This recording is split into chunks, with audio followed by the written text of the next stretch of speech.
Well, I have made it to my field of dreams, Oak Hill Field, where they're getting things tidied up because it's another football weekend, and I'm here with Coach Makuga. And the last time we got together, Coach, you talked about you wanted to see your offense show up, and they did. 43 points, they defeat Summit Academy, and there was a sophomore running back by the name of Heath Lewis who definitely made a big splash. 22 attempts, 115 yards, and he got into the end zone. Let's talk about this sophomore. Go ahead. Yeah, I mean, he's been in the weight room all off season. He's been here every single day, and he's one of the hardest working kids that we have, and he's really improved from his freshman year to his sophomore year. And now Jaden Salata, of course, another guy that we've talked a lot about. 3 separate times gets into the end zone. Big key, right? Yes, absolutely. Tell me about him. Senior quarterback, first year quarterback. So I mean, we're asking a lot from him. Between him and our freshman quarterback, Jerron King, we ask a lot of them as first year starters, and they've both taken it in stride, and they both know their role on the team. You know, everyone's just so enthusiastic. I was with Coach Gino DeMarco earlier today at Geneva. He's an alum here. It just must feel so good. I mean, 2 games does not make a season. We're going to get to the Northgate game, who I know very well, their coach, Coach Lucas, who's similar, had gone through pretty much the same thing as you have and New Brighton has over the last couple of years, and they get a big win against Riverside to start things off. But man, it just must be a whole different atmosphere when you got a couple of W's to begin the season, right? Yeah, I mean, it's fantastic for our players. To start the season off 2-0, but at the same time, they know every day we come to practice, we got to get back to work. We can't stay up too high. We don't want to get down too low. We got to stay right in the middle somewhere to keep working. All right, let's talk about something that I really think is going to work to their advantage because it's a family tradition. One thing about the great Makuga family from Grove Avenue, they'll never be mistaken for a 6'5" tight end. So whether it was your father, your nephews at Rochester, it's always about speed, speed, speed. That low impact, low to the ground, but just a massive amount of speed. How can you use speed to your advantage where you may be lacking in size? How does speed work for you as a coach and as a player? Speed kills, right? Right. Speed kills. If we can get a guy that can find the edge or just find a lane and they can squeak through, then we get a big game. So you just try to use that to your advantage, use your vision as a back, as a receiver, and that helps you out. Now, the thing that you were famous for before becoming head coach, defensive side of the football. Let's talk about defensively as far as what you have done in the first 2 games to get these wins. Defensive side of the football in Brighton. Yeah, our defense is playing really well. Like you said, they come to practice every single day, ready to work. We tackle every single day just because we know that's what we lacked in last year. We really focus on tackling every day, and these guys, their mentality is starting to get to punish people, get to the ball. One of the things people have to understand about the game of football, sometimes it just takes a little bit longer to get the engine going. This has been work in progress over from very difficult seasons, but to see them where they're at now, and again, 2 wins is still 2 wins, and you gotta love it, but there's a long way to go.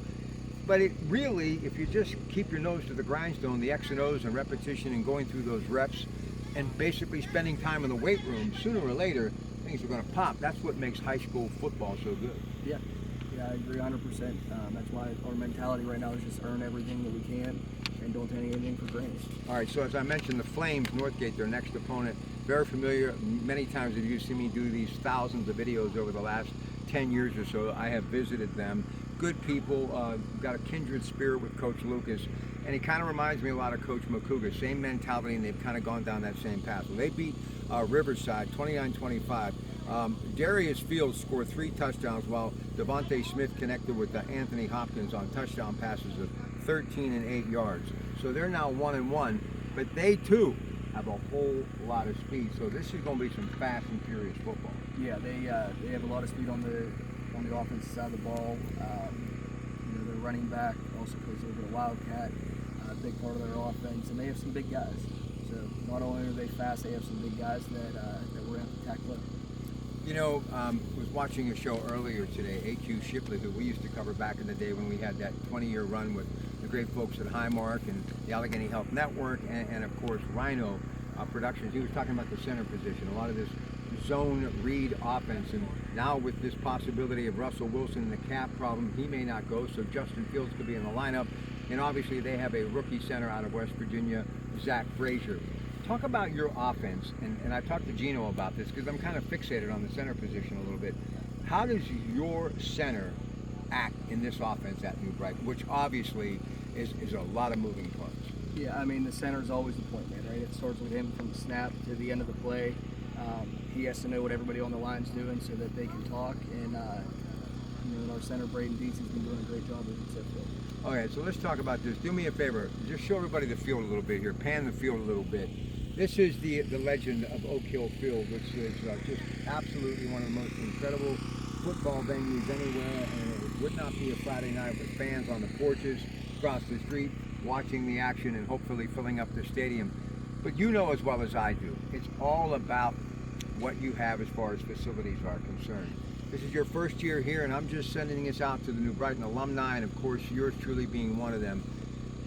It's still a beautiful field, but moving forward, some of the things that you'd like to see, and I've talked to a lot of other coaches, Gene Matzook, one in Rochester, field house, weight room, all that stuff to build a winning program is so important, isn't it? Absolutely. I mean, we want to keep up with the times.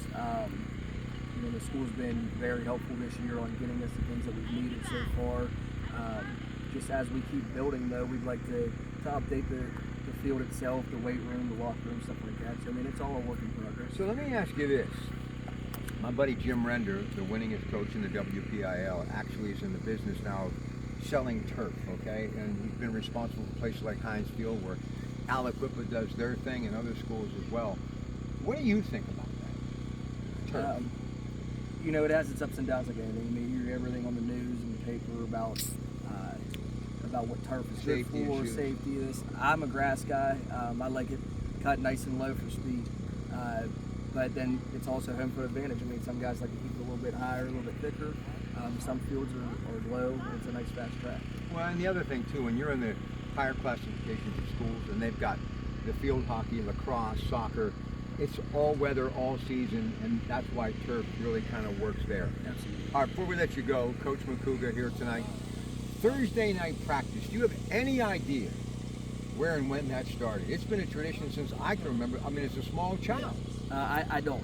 I mean, it's been a tradition since I've been in high school, and even growing up watching these guys on Thursday nights. So I'm not exactly sure where they started. All I know is this must be my field of dreams, because one of the things that I've been dreaming about for years is a young signal caller for New Brighton who might actually be 6'3" or 4 or maybe 5 by the time they reach their senior season. You got a freshman filming this video. Tell me about this. Great work. His name is Ron King. He's our freshman quarterback. In the summertime, we rode together to practice every day. Got to talk. He's matured so much in the off season, and it's really come a long way so far this early in the season. I'm not going to show him on camera, but it seems like maybe close to 6 foot already. I bet he's pretty close. Yeah, baby. Coach, best of luck. Just some thoughts to the fans. Obviously, you want to see him come out and enjoy New Brighton football this year. Absolutely. We're home for the first time this season. We'd love to see the stands back and get it rolling. How about him, man? I like it low. Cut that grass for speed. It's exciting, man. We waited a long time to get things going in the right direction. But the one thing I have learned in 40 years plus of broadcasting and many covering the great sport of football, it's King football for a reason. People love it. And of course, we'll be doing it all season long. The Allegheny Health Network folks, along with Coons Market, M7, just so many people. The Power of Bowser, Friday Night Lights, of course, thanks to Gary Bowser on KDK 100.1 FM AM 1020. And getting underway as we speak shortly, it is the Quest for the Best on KDKA. So enjoy football all season long. And again, I just can't say enough good things about all the folks that make it happen. And don't forget those Coons Quality Food Sports Reports. Coons, of course, Market, locally owned and independently operated. And happy birthday to the CEO, Jody Zima, today. And I was with her yesterday. And don't forget, we got the Coons Market here in Hopewell. And they're a big part of our Friday night high school football coverage on KDK, as they are and have been for decades on the best hometown sports talk show anywhere, the Coons Market Black and Gold Sunday show each and every week. Right after that, local news at 11 with me on KDKA 100.1 FM AM 1020, Greg Diolis and Ted Arnaud. New Brighton, Northgate, tomorrow, Oak Hill Field. Be here. It's your Pratt Pack. More to come. Stay with us.